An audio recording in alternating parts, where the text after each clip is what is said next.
Hey there, hi there, ho there. Welcome to another episode of the Star Wars Minute. It's your daily podcast where we analyze, scrutinize, and celebrate the rise of Skywalker. Star Wars Episode 9, 1 minute at a time. I'm Alex Robinson from alexrobinson.fun. I'm Pete the Retailer from PeteTheRetailer.com. And I am Nick Mielke from a ridiculous amount of Star Wars podcasts, all of which you can find at theSSWnetwork.com. Welcome back, Nick. Closing out the week with us with a big dramatic minute. Yes. We are, of course, talking about minute number 85 of The Rise of Skywalker. It starts off with the Rebel staff standing near Leia's deathbed, and it ends with Kylo Ren standing near his dead dad. Back-to-back death. It's bookended by death. Bookended death. Sad. Bookends of death. So the gang arrives. To a network near you. The gang arrives, and they apparently are unaware that well, not all the gang, just Poe, Finn, and Chewbacca. Yeah. The horse people stayed back on Kif Beer. They're probably, unpacking, or getting their stuff out. Yeah, they could be going. They had to go through quarantine because they came back with horses. Oh. That's right. They had to go through customs. Right. Yeah. They probably had to go back and find that skiff that Rey just left there. And so, would you think someone would have called ahead and said, "Hey, you guys, heads up, Leia's dead, so don't come here acting all hotshot," and then, you know what I mean? I would think they would just check in at the base when they're on their way back, just saying, "Hey, we're coming back. We'll be there in 200 hours," right.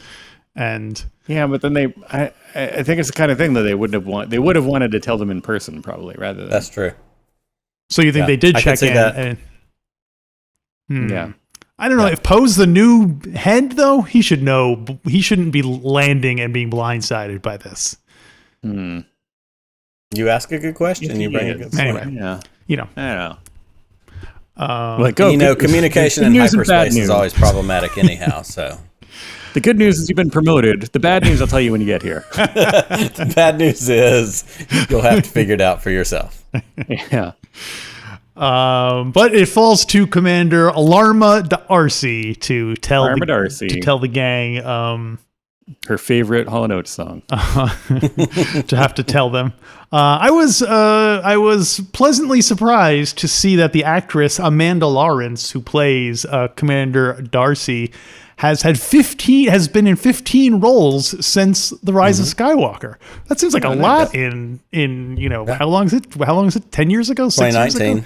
2019. So less than 4 years. Yeah, she 4 got years 15 ago. Yeah. roles. So this is Amanda Lawrence's golden age right now. She's like shooting that Star Wars fame into just going for it. Yeah.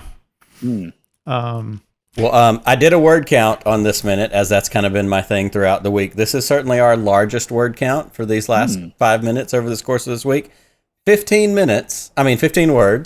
And I would say like half of those 15 words were like follow-ups. Like as they're coming off the ship, she's trying to tell them, hey, something's wrong. Poe's trying to brush past her, and she's like, Finn, Chewie. Like she's saying their names an extra time, trying to get somebody's attention. So Commander Darcy is doing her best, trying to get someone's attention, trying to pull them in. But by the time we get to the end of this 1 minute, we had 15 words, which pretty much doubles anything else we've got the rest of this week. So for those of you keeping track at home, I think you can fact check me. I think we'll be okay. I was going to say that's like 4 words per second, but no, it's 1 word every 4 seconds. Right. That's a much calmer. Yeah. Because I was like, 4 words a second. That's like, but that's like cranking them out. Yeah. Yeah, that's like Gilbert and Sullivan. But one. What is this? An Aaron Sorkin movie?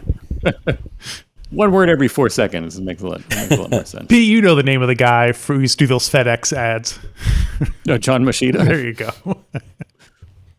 Yeah. People of a certain age. I thought was dead and then wasn't, and then he is now. Surely he must be dead by now.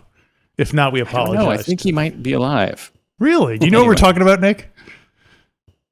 No, but I'm assuming it's not the Micro Machines man, because that's who I think about when I hear a bunch of words in a small amount of time. So. There was a guy who in the 70s, I guess, rose to fame being in commercials because he could talk super fast. Right. And he would do like Federal Express commercials.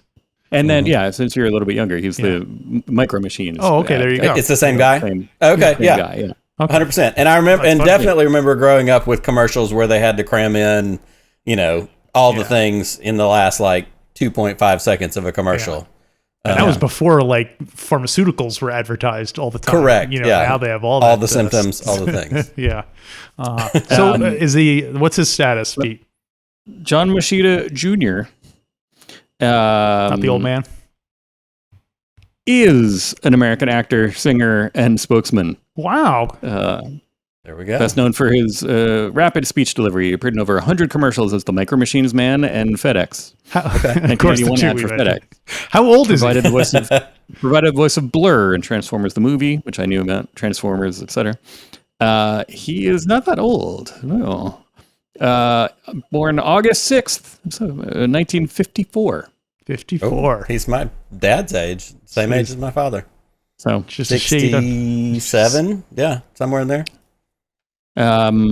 His record was broken. His fastest words per minute Guinness Book of World Record was broken in 1990 by Steve Woodmore. Oh, I thought it was Joey Chestnut broken. And by we're going hot dogs. It's the whole thing. Sean Shannon. However, Machida questions the legitimacy of those who claim to be faster than he is. So there must be some. I'm ready for a Netflix documentary about this because I just finished the one about American Gladiator. So let's get the one about the Micro Machines man versus all the people who thought they could talk faster than him. I'm gonna send this to Tony Thaxton right now because in 1986, Machida recorded a spoken word album entitled 10 Classics in 10 Minutes. Oh, that's right up his alley. In this recording, he summarized 10 classic literary tales in 1 minute each. Collection includes stories such as Moby Dick, Romeo and Juliet, Great Gatsby, Gone with the Wind, and Grapes of Wrath. Soon after, the team produced a second recording, Professor John Moschida's 10-Minute University. In it, he delivered 60-second lectures on various subjects such as comparative literature, physics, economy, psychology, and football. Both were originally released on audio cassette in the 80s, and they were released on CD in 2004 with accompanying books. So, oh man, awesome! If anyone has those, please send them out there. That's right, Brandon Winerdy. If you're watching this, that's the kind of collectible that you would have in your collection somewhere. Wow, and he got his filmography: Young Doctors in Love, Star Chaser: The Legend of Orin, Transformers the Movie, Going Under, Dick Tracy, Blank Man, and John Bronco. John Bronco 2020 as himself. So, about that. That was his nickname. And he's been on Robot Chicken. He was on Robot Chicken a lot for a while. So, well, getting back to minute number 83, the gang learns about the death of General Leia, and Chewie takes it really hard. Really hard. Crashes to his knees, wailing. Yeah, it's and also Poe and Finn are just like, oh man, like. Mm-hmm. And Finn immediately aligns himself to Chewie. And one of the 15 words that I counted in the word count for this minute is, as she says it, Finn's immediate reaction is, oh no, Chewie. Like, he says Chewie's name, like, he is attentive to the impact that it's going to have on certainly our favorite Wookiee. But I was really fascinated by how dramatic his reaction was to Leia versus his reaction to Han. Obviously, when Han died, he screamed, he shot Kylo, and it could be that, like, holy crap, this building's about to blow, we planted all those bombs, we gotta go. Yeah. That he didn't have time to mourn longer. But it was much more dramatic, like you said, with the falling to the knees, and as that shot pans back and we see kind of the wide angle of him next to that X-Wing and all of that, like, it's hands on the head and it's kind of swaying, and it's very, very, impactful, certainly. Yeah, see, this doesn't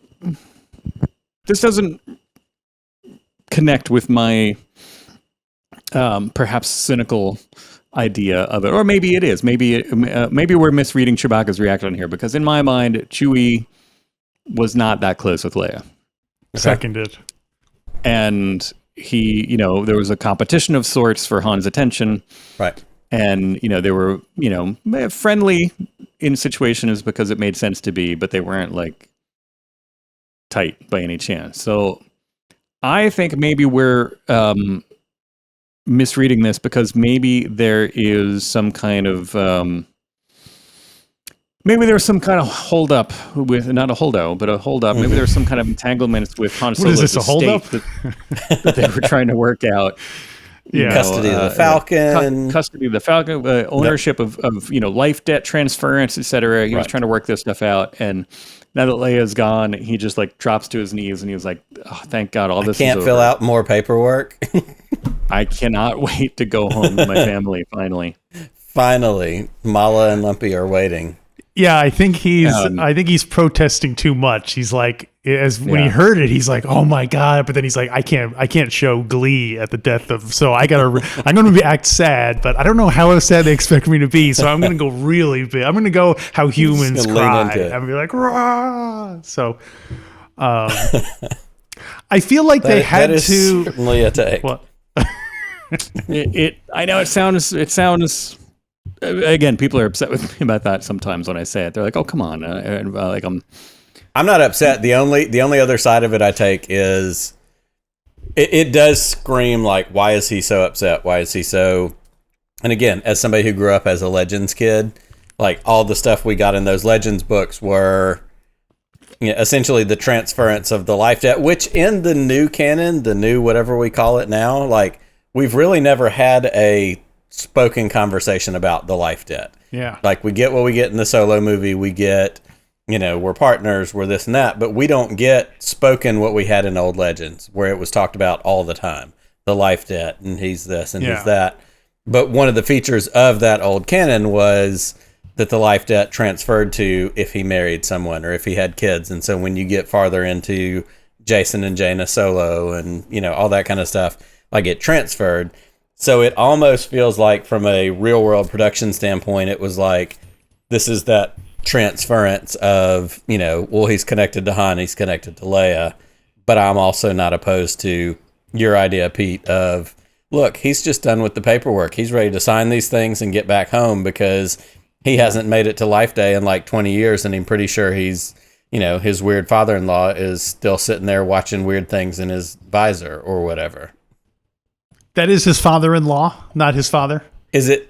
Oh, is it his father? I don't know. I don't know remember which one it is. He was just creepy enough that he was just creepy enough that I felt better knowing it was his father-in-law and not his father because I love Chewie so much. Yeah. So I think I projected can't think that. Of like, is it more like him just being inappropriate in the living room? Is that like more likely? Like, would Malla be? I think if that was her father, she would have an easier time, like telling him to stop and go to his room. Oh, I was gonna say the opposite. That she's just like, it's just Pop. You can't talk to him. He's just. And this is a very sidetrack pseudo promotion thing because it's not out yet. But we had the opportunity to interview Kyle Newman, who directed Fanboys back in the day, and he's one of the producers on the documentary that they made about the holiday special that has not yet released, and I've had an opportunity to watch it. And it's fantastic, and it's so much fun, and I can't wait for it to be out and for everybody to get to see it, because the holiday special fills that weird void for a lot of us fans that are certainly all of the three of our age and, even in between. I have 15-year-old twin daughters, and 3 years ago when they were in middle school, when their teacher was like, "Hey, it's a free day, we can watch a movie," like my kids were the weird kids going, "Put on the Star Wars holiday special, I dare you." Like it has created this like vibe. But, not to get us too far off track, but that is coming at some point, hopefully in the fall. And I can't wait for people to check it out. But yeah, I think that I want to believe that he's Chewie's father-in-law, not Chewie's father. A couple of weeks ago, I'm projecting. I could have looked that up in the time. I was still texting Tony Thaxton about the John Machida Jr. album. Nice. It's ironically, it was taking you a long time to text him about John Machida Jr. Each word very slowly. For one word every 4 seconds.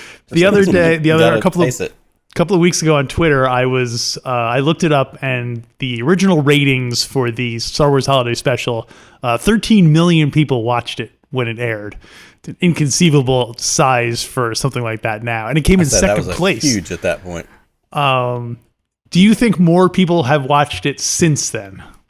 Have more than 13? 100%. Yeah, I agree. Probably. If you look at 100%. The cult following nature of it, the fact that you can go on Facebook Marketplace or eBay and buy copies that people have burned to DVD and made DVD cases for. It is, it's the definition of like a cult status kind of thing, especially when, you hear, oh, George Lucas disavowed it and he tried to buy all the copies. Yeah. Like, that only makes us want it more. So it's the easily. Riff Tracks came out with their version of it.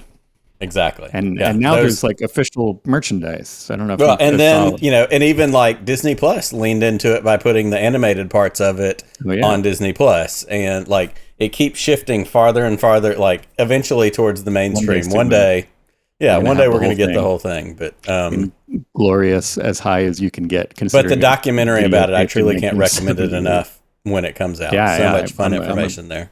That's been on my radar for a little bit. I'm excited to see it. I almost just fell down a Wookiee hole about looking at. It is Chewbacca's father. Okay. And in that same Chewbacca, I am your father. Itchy sired two pups. Pups. A female named Calibo, and a male named Chewbacca. So Chewbacca has a sister. Do you think that was the other of which Master Yoda spoke? That was the one. And I was like, well, I didn't know he had a sister. And then I was like, oh, right, the mother of Lobaka, because I knew about Lobaka. Oh, because Lobaka's his nephew, right? Yeah. His nephew. So that makes sense. If he has a nephew, he has to have a... I mean, that nephew's got to come from somewhere, right, guys? Yeah, exactly. And I guess so. My last thing about Chewie is, men's mental health is a big issue. Do you think, we very rarely see human men cry. We would never get a reaction from a human man, the way Chewie is, like falling down, sobbing tears. So I think it's because it's Chewie, they can kind of be, oh yeah, he's an animal. He's, very expressive or whatever. But I can only think of, four, Luke, obviously, when he finds out that Darth, that when he goes, Luke, I'm your father, then he immediately starts crying. I guess, would you say Annie cries?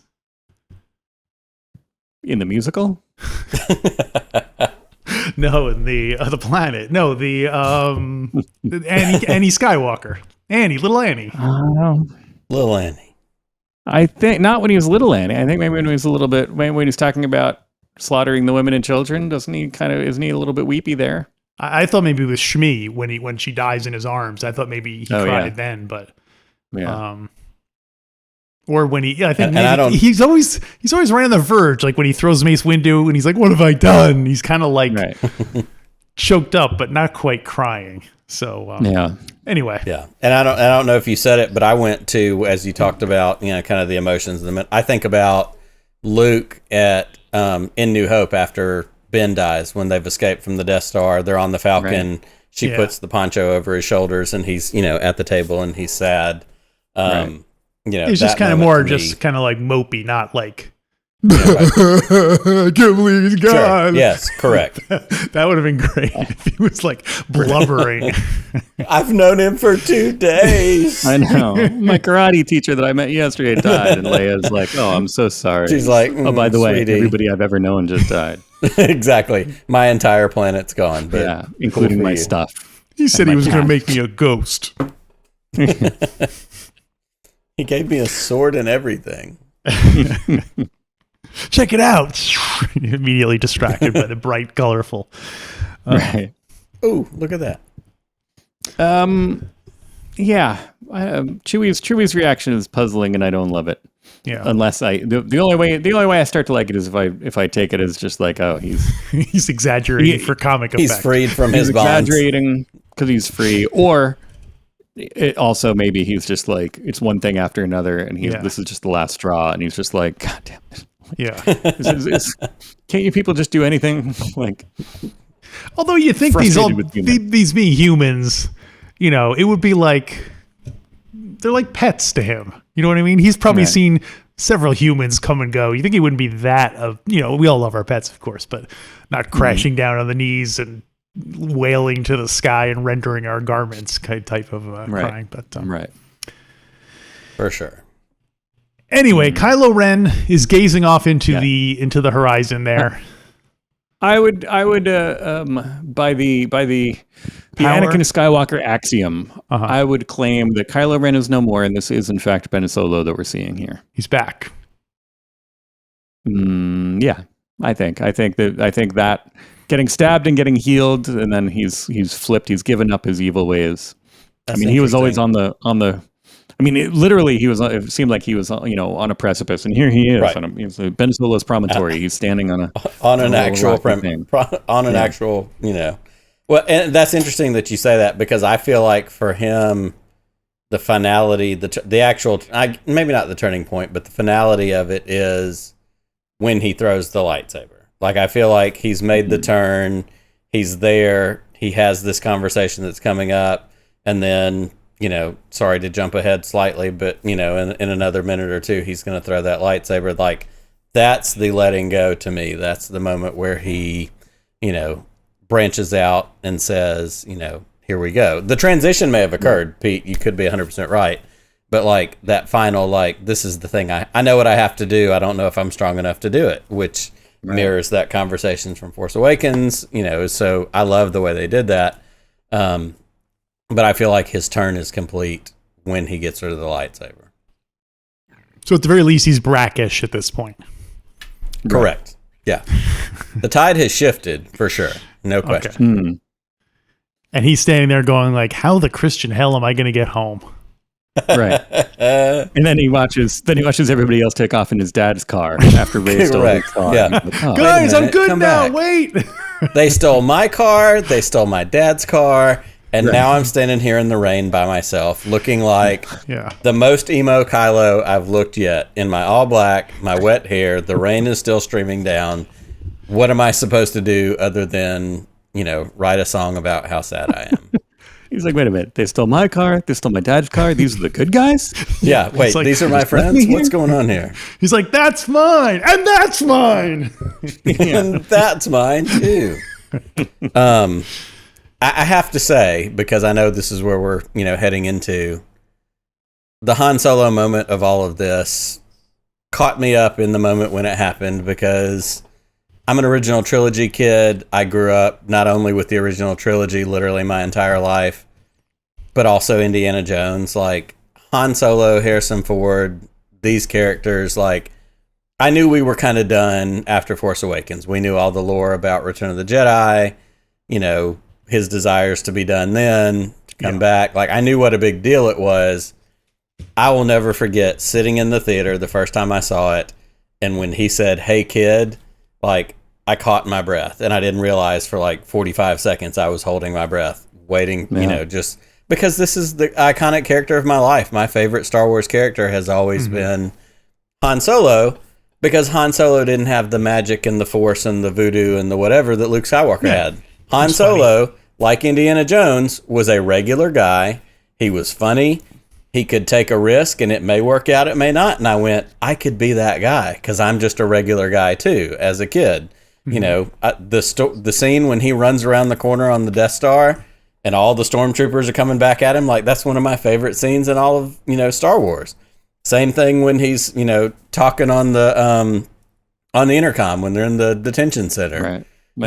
We're good. How are you? Like, nothing's funnier than that, because that's what a regular guy says. Like, I don't know what to say, so I say, how are you? So when he says, "Hey, kid," and we start into this scene, my old, original trilogy Star Wars soul was just utterly and completely filled. Like, it was everything for me. And how they mirrored it with, the conversation in Force Awakens, to me, was just special and brilliant, and really, if we talk about, the poetic moment, the circular moment, like, it just worked for me. It really did. Yeah. It was a case where definitely the meta-ness of it, of knowing that Harrison Ford hates Star Wars, we all assumed he wasn't going to come back. So it was a really big surprise. Yeah. And they really managed to, for most people. And that extra, like that, it kind of, not only his presence, but then that, like, that means he's here because Carrie Fisher's not, and because that, his,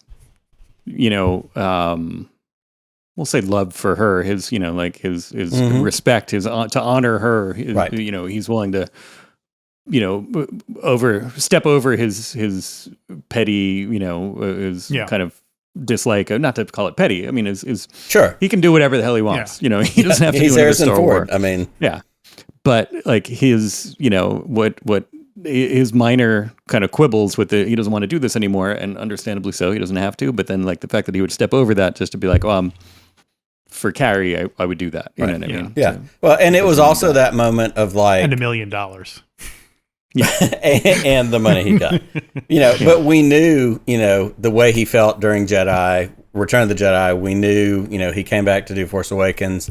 But I feel like it was, and I may be wrong on this, but I feel like it was between Force Awakens and when this came out, like in some version of one of these press tours, one of those things where it was where Harrison Ford, the actual person and actor, kind of turned that corner and opened himself probably after Carrie died to really being able to say, I realize what Star Wars has done for me, and kind of having that little bit of change of heart, change of attitude to not being quite so, oh, it's this thing again, and, you know, realizing what it has done for him, along with all the other amazing stuff he's done.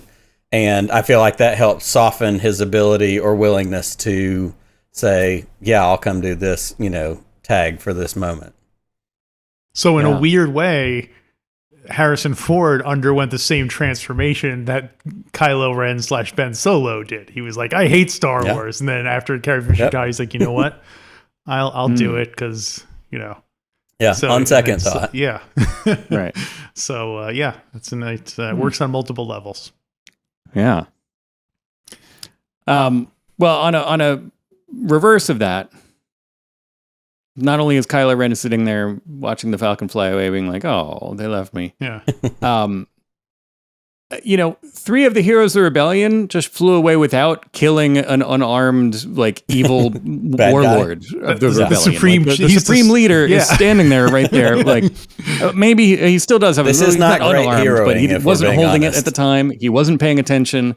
They just fly off, and they don't take out the supreme leader. Which, like, in retrospect, you know, like if they would have reviewed this, if things broke slightly differently, they could have reviewed the tapes and court-martialed all 3 of these guys. Yeah, this is actually your fault. Yeah. Why don't they do that? Because it just wouldn't work in the story, I guess. Yeah. That would be awesome, though. I If mean, he's like, I'm finally good. He gets blown up immediately after that. Yeah, after he talks to you know, has the whole heart-to-heart with Han Solo, and then he's like, yeah, I'm going to be a good guy. I'm going to hand over the whole First Order to pieces. to the Republic, and then he gets killed, and then they have to fight. Yeah, I didn't think about that. That's a good point. Maybe they didn't see him? No, but Finn was watching the whole thing. Yeah, Finn was right there. He was like right across the metal broken Death Star street. Yeah, and Xana, Jana, who has the you know, she has a prior hatred of Kylo Ren from also being a stormtrooper. Like 2 ex-stormtroopers, two people who rebelled against this, who specifically like are the most kind of fervent anti First Order people, just totally watched him just hang out there and left without him. And plus, Finn has extra reason to hate Kylo Ren because Rey's in love with Kylo Ren, and Finn is in love with Rey, and the feeling is not mutual. Oh well. Although now if they did, now I'm back to thinking about Jana, because like if they did leave without her, then they just left her on that. They just left her on the Death Star with Kylo Ren, presumably. Well, they might have dropped her. They They might have had a beer. They might have dropped. She might not be in the Falcon though. She. Oh, they might have picked her up and dropped her back off on the land. I assume. Maybe I don't know. Yeah. Or she took that. They're like, she took that broken skiff back, right? Yeah. Exactly. Actually, those 2 skiffs, you can bring them both back, right? Can you bring these both back for us? I want to get our security deposit back. The rebels love leaving people stranded behind on the Death Star. Right. Maybe Beach Club still has my license. Can you grab that? Maybe Kylo and Jana split an Uber back to the mainland, and he can get transport there to They each, I like the idea that they're each just like casually rowing. It's like the end of Jaws, and they're both like, they're just kind of rowing a skiff back together, having a conversation. So you're good now, huh? You believe we have to row these back ourselves? Well, we gotta get the deposits back from their rental place. The skiffs are us. Nick, do you have anything else? Well, either of you, anything else for minute 85 or anything else? Nick, do you have anything else about? I have just one tiny thing, one tiny shout out that I did want to throw in here. Good friend of our podcast, Yoshi Vu. I don't know if y'all have ever had the opportunity to speak to Yoshi. Yoshi is a computer artist and graphic design guy, and he worked on Rise of Skywalker and actually worked on this exact scene that we talked about. He's a generalist. He works on hard surfaces doing CGI, computer design, that kind of thing. And when I had him on at some point a while back on Podcast of the Wheels, we talked about, what it means to be a Star Wars fan and also get to work on Star Wars, which, is a dream for any of us who love Star Wars. And he sent me that picture, the screenshot of the scene he actually worked on, which just happened to be this moment where Kylo's standing out on his own personal promontory right as his father shows up. So I just want to throw a shout out to Yoshi, and that's cool. That's pretty much it. It's a good minute. Yeah. And it is a beautiful scene too. Let's not very, very cinematic, certainly. Yeah. Yeah. We'll have more Han Solo goodness next week to further discussion of that. Well, thanks for joining us all this week, Nick. People should check out. You want to name all your podcasts again for our lovely listeners? Absolutely, it is. Can you? Do you remember? I say we have 10 more minutes. Pull up my notes. That's right. Plenty of time. Yes, it is truly an honor to be with you guys. I've said it to you at some point during this week. I've said it to you offline. Star Wars Minute is actually the first Star Wars podcast I ever listened to, and certainly early in all of my podcasting journey as well. Certainly inspired me to start Podcast of the Wheel 6 years ago. So all, deference and respect to you guys, and thank you so much for giving me the opportunity to hang out and be here. I am a part of the SSW Network, which stands for Streaming Star Wars.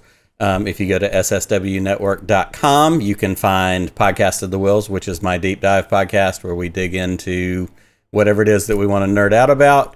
You can find Around the Galaxy, which is the interview podcast that I do with my co-host Pete Fletzer. We interview Star Wars content creators, actors, authors, special effects people. At this point, we've had Emmy winners, we've had Oscar winners. We're still working on Grammy and Tony so we can get the full EGOT, but we're on our way.